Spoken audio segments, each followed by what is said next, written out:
Hey guys, what is up? Author Michaela Jade here with another episode of Tidbits and Scribbles. I just want, first of all, to say I am so proud to be a part of the Rising Tide Broadcast Network. Places you can find me, let's start off with that. So you can find me at the Indie Author Book Expo at the Civic Center May 29th. That's my very next thing coming up. I can't plan anything else for that because of my day job. So I gotta stick with nothing until Memorial Day weekend. Then I have June 5th, right after that, I have June 5th at Detweiler Park. Actually, it's gonna be so Detweiler Park is, I think it's called like Crafts on the River. I'll get you more information on that and I'll put all the info in the notes of this video. Then June 19th is my biggest one, the one I'm most excited about. It is Wild Deadwood Reads out in Deadwood, South Dakota. I am so stinking excited to go out there. First of all, South Dakota has been on my bucket list for I don't know how long. Apparently I was there when I was a baby, but of course I don't remember it. So it's one of the places I've always wanted to go. So being that I get to go and do a book signing, win-win. Okay, so then next, I'll get back from Deadwood. The very next month, July 17th, I'll be down in southern Illinois, or in that area, with Perryville, Missouri. And that is for Heroes for Kids Con. Really, really great charities that they donate to. I will get, like I said, I'll get more information on that. It'll all be in the comments. So check out Heroes for Kids Con. You can find them on Facebook. Then we have one that just came up is Peoria Con. It will be October 2nd at Expo Gardens in Peoria. Peoria, Illinois is the closest to home you will ever find me. So, if you're a local and you want to come out and support me and buy my books and get signed copies, take pictures, whatever, this is as close to home as it will get. So you have 3 chances. The Indie Author Book Expo at the Civic Center in Peoria, Illinois, Detweiler Park in Peoria, Illinois, and Peoria Con at Expo Gardens. So if you're local, there ain't no excuse. Come out and see me and get yourself a book. Okay, so on to the subject I wanted to cover today. I wanted to cover who is a creative. What's that mean? What does being a creative mean? A creative isn't just an author or an artist. It's vastly more than that. It is the single mom who got laid off from her job and she's got to make ends meet because, let's face it, unemployment doesn't do it.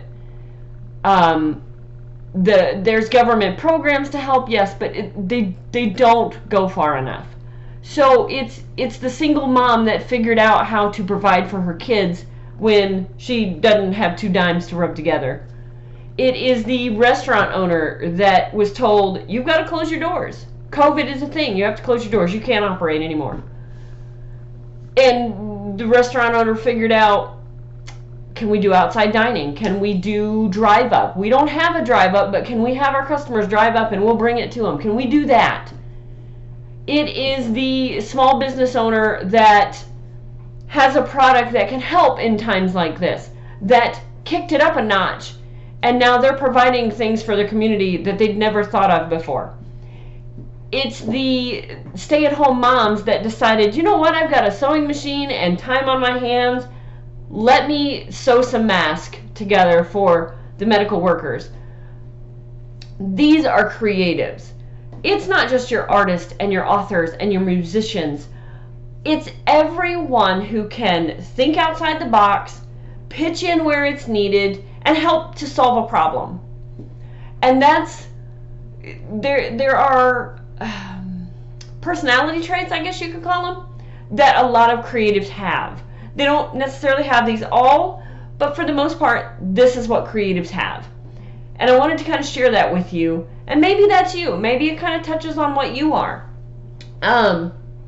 So the first thing I came up with is compassion. We have compassion for our common man, our fellow man, in the fact that we see a problem and we want to fix it.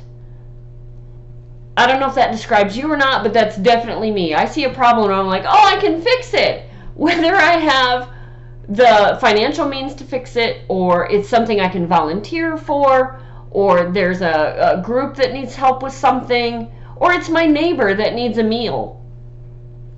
I'm going to fix it. If there's a way I can fix it, I'm going to fix it. Because I can't have anyone in my tribe suffer. So, yeah, there's a lot of compassion for my fellow man. The next thing is we have a lot of courage and we take risk, because in order to do what we do, in order to see those on the wall, it took a ton of courage to step out of my comfort zone and say, okay, what do I got to do to get this book published? What does it take to publish a book? And then I had to risk my feelings. I had to risk my comfort zone. I had to risk financially just to get it done. It's not cheap to get a book published, to do all of the things it takes to get a book published. It's not cheap at all. But it can be done in stages. And it can be done in small increments. So it takes a lot of courage and a lot of risk to be a creative. It takes courage to walk up to someone and say, this is what I do. This is how I make a living. It takes courage for my daughter, who's an artist, to say, I'm going to set up my art in the park in a craft show, and I'm going to see if people like it. Do you know how much courage that takes for a teenager to do? That, to me, it's until I'd sat down and thought about it, courage wasn't a quality I thought I had. So don't discredit your creatives in your life. If there's your nephew, your niece, your granddaughter, or your aunt or your uncle who they're creative and they have a thing that they're passionate about, don't discredit that. They've got a lot of courage and a lot of tenacity to go through with it and actually pursue what everyone else said, yeah, it's not worth it. Because the other thing is about creatives, they're truth seekers. They want to know why. And you telling them, well, just because, isn't gonna cut it. We don't like just because. One of the things that I deal with a lot is I live in a small town. And in a small town, everybody does, not everybody, a lot of people do that whole, we've done it before and it doesn't work. Well, okay, did you try it my way? Did you try it in the last 20 years? Oh, no, you didn't. Okay, so it doesn't work even though it didn't work 40 years ago. That kind of thinking doesn't work with a creative. Not at all. Because we're going to think around what you did or flip it completely on its head, do it a different way, and lo and behold, it might work. We're not willing to take, it might not work, and let it lie. Our dreams and our imagination are too big for that. So that's the next one, dreams and imagination. We aren't afraid to take what might be or what could be and make it be. We aren't afraid to have someone tell us, that's probably not going to work, or you're not good enough. I love that one. I'm not good enough, but you are. Yeah, okay, Cupcake. So another trait that I've noticed with creatives is individuality. As risk takers as we are, sometimes that's our individuality. That is our courage to dress differently. Our courage to, a friend of mine shaves the side of her head. Where we come from, when women do that, they're looked at funny. That's what she likes to do. That's her individuality. It's part of who she is. And yeah, she's a creative. It isn't a bad thing, though. Because the first people you reach out to when you can't go out to a movie or you can't go to your local bar and listen to a band play, Who do you reach out to? Oh yeah, that guitarist that lives next door that you said was a no-good, that you said is lazy, that he doesn't have a real job. You reach out to them first for your entertainment. And here you are saying they don't have a real job. Maybe you should rethink that. Because the other thing that we have is perseverance. When you say, yeah, they're not worth it, they don't have a real job, they're not really a worker, we're going to persevere and show you, yeah, we are. We're going to persevere and show you not only, yeah, we are, but we're damn good at our jobs. So don't discount the creatives in your life. I don't care if it's your niece is 10 years old and she's bringing you a picture that she drew and asking you, how does this look? Don't blow her off. Because tomorrow she might be famous and you might need her. You just don't know. You can't look at a creative and say, oh, you're too odd, you're too something or other. Because the creatives are the first people that you fell on when this COVID thing happened. So another thing I wanted to bring to your attention is creatives push the boundaries. They don't take no as a final answer. And if you are a creative, take note. There's others out there. The internet is one of the biggest things that I've used to reach out to creatives because, let's face it, my location, it's really hard to network with other creatives. The internet has opened that up. I hate to say it, and I was always one of those that said, my kid will never use a computer, computers are not needed, they desensitize us to a lot, and they do, per se, but there's so much good that can come from social media, from networking online. Every tool I have in my garage can be used for a horrible purpose, but it can also be used for that which is intended. It's the same for the internet and for online communities, for creatives. It can be used to tear someone down, it can be used to lift someone up, it can be used for great things like networking with other creatives. So don't take it as oh, they're online all day, all they're doing is playing games all day. That's not what we do. Just because we're in front of this computer, and just because we know our way around the computer better than you, or we're willing to think, how can I do it differently than everyone else has done it before and every other generation before me has done it? That doesn't mean that we're wrong. It doesn't mean that it won't work. It means that it didn't work your way. There is nothing wrong with anyone on this planet trying to do it their way. If you know that they're going to fail doing it that way and they still insist on doing it that way, let it go. What's it going to harm you? Let it go. So in closing, I'll say creatives push those boundaries like no one else will. So maybe you should jump on board, because us creatives know what the hell we're doing. So what say you if you want to become a creative? How can you be more creative or more like a creative? Some things you can do is keep an open mind to every possibility. I don't care if you have only a dime in your pocket and you've got babies to feed. There is something or someone somewhere that can help. Reach out to your local, I don't care if you've got to call your mayor. Reach out. There is help out there. Never ever think an idea is too crazy. Don't ever think it. There's too many possibilities for you to think one idea or another is too crazy. Involve yourself in your community. If you say, I'm not creative, that's okay. There are programs available for you to just help. Someone else created it. Someone else came up with the idea. Just go help. Just volunteer. Say, hey, I can rake leaves all day for my elderly neighbor. Go do it. Don't ask, just do it. If you get stuck in whatever you're stuck with, whether it's your job, your life, your creative endeavors, take a step back.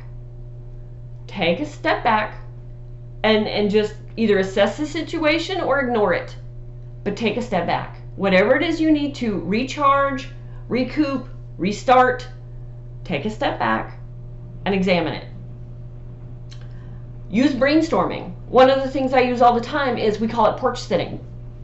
That's all we're doing. Sitting on the porch, talking about everything and nothing. I say everything and nothing because I can't tell you what we talked about, but I could tell you 1,000 things we talked about. How do they fit together? I don't know. We just talk. And through that, some people call it brainstorming. You'll come up with ideas. You might find out the ideas you were thinking won't work for whatever reason. Whatever. Do it. It's amazing. It's therapeutic. I recommend it highly. Be flexible. Be flexible with yourself and with others around you. Because there's going to come something that could be life-shattering, whatever. Let's say a simple thing is planting a garden. You're planting a garden, you're getting all your seeds put together, you just got it rototilled, thunderstorm happens. Now you've got to go out and redo all those little rows that you made before you plant your seeds. It's okay. The thunderstorm came and it went. It's gone. Now you can start again. So you have to be flexible. Even if you are a mom of 3 kids and you've got a full-time job and you just don't know how you're going to get all this done, be flexible. Call a friend and say, I know we haven't talked in a while, but I'm really struggling. Can you help me? And ask her to take one of your kids to ballet class and one of your kids to scouts, or ask her to take all 3 of your kids because you need 10 minutes to yourself.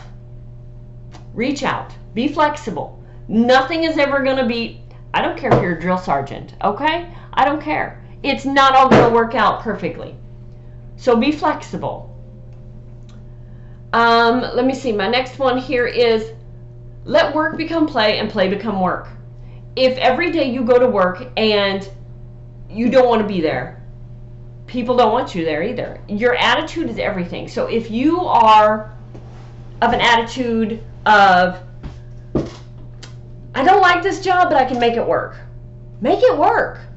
Because you know yourself, you don't want to work at a job every day, all day, where you don't want to be there. It's not fun. It's not fun for anybody. It's not fun for the people that you work with. It's not fun for you. Don't do it. So let your work become your play. And let your play become your work. Let what you love to do become your job.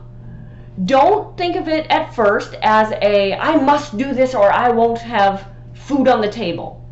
Do it because you love it. Do it because it's your passion. And finally, let music and art and nature be your muse. Let all that be your decompression if you need it.